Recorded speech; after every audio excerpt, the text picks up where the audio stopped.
Hey everyone, and welcome back to my channel. My name is Josh and this is your stimulus check update for the next stimulus package for Saturday, September 19th. I hope everyone is off to a good and safe start to their Saturday so far and that you all have a wonderful weekend ahead. In this video, I'll be discussing both the first and second stimulus check. I'll also be discussing unemployment, also sharing a letter where you can add your name to the petition, and then I'll be wrapping up this video by answering some of the comments and questions that I received in my previous video.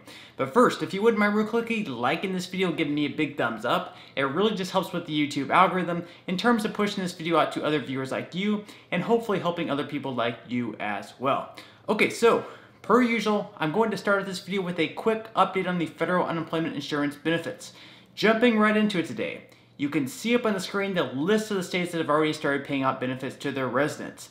While I am happy to see that the majority of the states are now paying out, we still have way too many of the states trailing behind. Next, up on the screen, you'll see the list of the states that have been accepted for the $300 federal plus up, but haven't started paying out benefits to their residents yet. Even though I would expect most of these states to begin paying out over the next week or two, it is still fairly disappointing that they're taking this long to do so. We already have some states who have depleted their benefits before some states have even paid out. Makes you wonder if it's time to overhaul some of these state unemployment systems to make them just a little bit more efficient.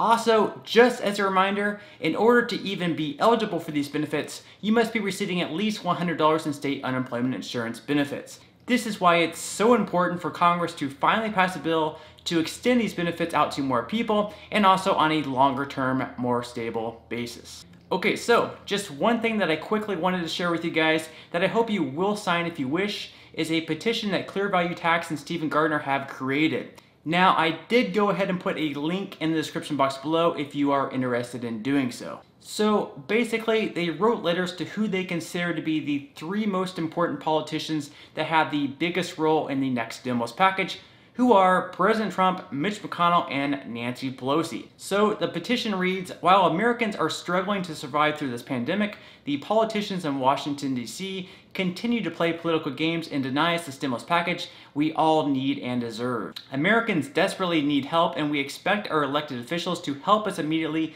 during this time of crisis. We are asking you to please help us by adding your name to the letter that will mail to these politicians. The more people that sign these letters, the harder it will be for President Trump, Mitch McConnell, and Nancy Pelosi to ignore us, so please have your family and friends add their names to the letters too. Every voice counts, so be sure to make your voice heard. Then, of course, you can also go over and read those letters by using the link that I listed in the description box below. So I'll read the letter going to House Speaker Nancy Pelosi, which reads, Dear Representative Pelosi, we the people want to remind you of your duty to the American people. Both Republicans and Democrats clearly see that you are refusing to accept a stimulus package that would provide financial assistance to millions of Americans during a health and economic crisis. By declining to accept over $1 trillion of financial aid, you are playing political games at the expense of the American people. Each day, we witness you denying the American people a second stimulus check, the extension of federal unemployment benefits, and many critical forms of relief. The American people are disappointed that you declare the post office situation an emergency and call back the House of Representatives to vote on the post office bill. It is incredible that you are unwilling to call an emergency session for the American people as we struggle through a pandemic. We politely request that you act in the interest of the American people. And we would like to kindly remind you that this is the taxpayers' money. This is the people's money. Please stop holding our own money hostage when Americans are dying, when people are sick, when people are losing their jobs, when people are losing their homes, when families don't have enough food for their children, and during a health and economic crisis. Millions of Americans are relying on this financial assistance. We hope that you remember your duty to the American people when you resume these stimulus package negotiations. Sincerely, ClearValueTax and friends. Now, I'm not sure when they plan on sending those out, as I haven't been in contact with either of them, but regardless, I think it's a great thing they're both doing, so I did want to pass this along in hopes of gaining a few more signatures on the letter. At the moment, they already have well over 50,000 signatures, so they've done a fantastic job, and I really hope this makes a difference in some shape or form. Okay, so since it is the weekend, we're probably not going to be hearing many new things come out as far as the second stimulus check goes. As you all know, the second stimulus check is still something that both the Democrats and the Republicans are still fully on board with. However, the real hangup is still about the overall spending. Nancy Pelosi and Democrats have been hanging on to their $2.2 trillion mark, and Republicans have been hanging on to their $1.3 trillion mark. Well, at least that was what Steven Mnuchin and the White House's best offer was. We've seen Senate Majority Leader Mitch McConnell's personal best offer so far at around $1 trillion, and their most recent offer was $500 billion, so they seem to be a little bit lower than what the White House is currently at. So at this point, it just comes down to whether or not Pelosi and Mnuchin can bridge the gap between their $1.3 and $2.2 trillion offers and find a good middle point. The Treasury Secretary has repeatedly said he's open to continue negotiating, so we can only hope they'll eventually be able to hammer something out in the near future. What this is really going to come down to is how pressured Republicans and Democrats feel in getting something passed.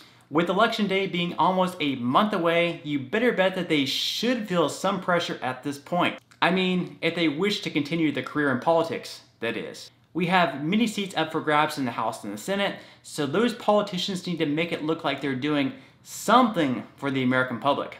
And by playing this next bill with a hard head and not looking like you're willing to do everything possible to obtain more relief for the American people, your seat will definitely be up for grabs. Take Republican Senator Susan Collins, for example, who is currently in an extremely tight race in Maine. It's going to be extremely vital for her and for other Republicans to make it look like they're doing everything possible to help the American people. And with the Democrats having a chance to take over the Senate come November, they need to do everything in their power to make sure they're the ones looking like the good guys here. Oh, and if the Democrats take the Senate come November and hold on to the House, we'll then be looking at the Democrats owning both chambers. Then if Biden ends up defeating Trump in the presidential elections, Democrats will own the House, the Senate, and the White House. They'll be able to pass practically everything they want at will, especially if they get rid of the filibuster. So if you're a Democrat, that's everything that dreams are made of. If you're a Republican or a Libertarian, you probably won't be too happy about that. With that said, since the pressure is on, you'll have to think that both sides will eventually be able to reach compromise in the end. There's simply way too much at stake to continue sitting around and not get any relief passed before the elections, but with anything, there are no guarantees. As I've said in the past, and as I will continue to say in the future, we always have to prepare for the worst, but hope for the best. I do believe that we do have some very good things to come. Okay, so at this point in time, I'm just going to give a quick update on the first round of stimulus payments. If you're currently still waiting for your first stimulus payment, I can't stress enough how sorry I am that it's taking this long for you to receive it. By now, the IRS should have been able to send out every single payment, no doubt about it. However, they are going to continue sending out more and more direct payments each and every week until everyone gets paid, so you should be receiving your payment very, very soon. In the meantime, it is my main recommendation that you just continue checking the payment portal, which will be your best resource for finding your payment date.